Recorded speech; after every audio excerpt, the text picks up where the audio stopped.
Sorry to keep you waiting in the heat. I just want to talk about a few things, particularly the parliamentary passage of legislation. We're very grateful that that bill has passed the lower house and is now being debated in the Legislative Council.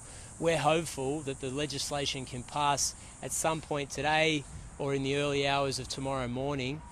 As I said yesterday, the passage of this legislation is the single best thing we can do in the short run to keep the people of New South Wales safe.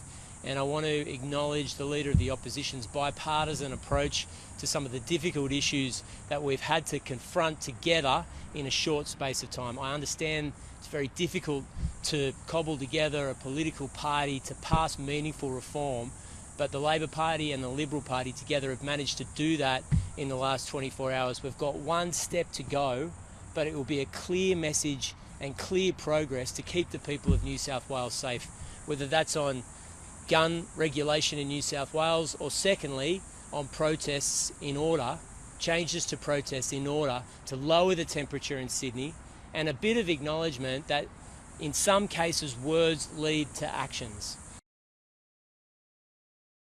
Now, I've seen resistance to the government's legislative agenda in recent days, and I understand the concepts behind it, but I want to make the point that in virtually all aspects of government policy, there's an acknowledgement that words lead to actions. We hear it all the time. We accept that it's true.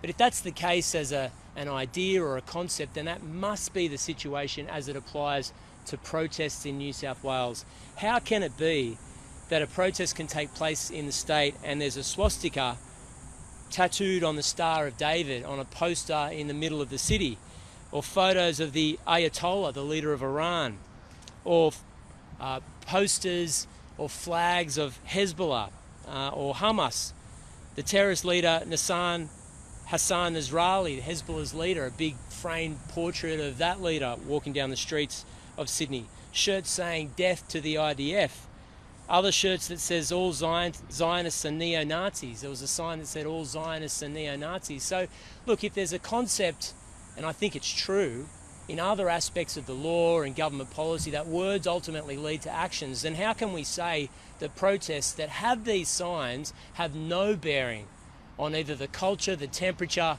or even extreme actions within our community? Of course this needs to be investigated. It's a central part of what happened last Sunday, and through a royal commission and the criminal proceedings, that's exactly what will happen.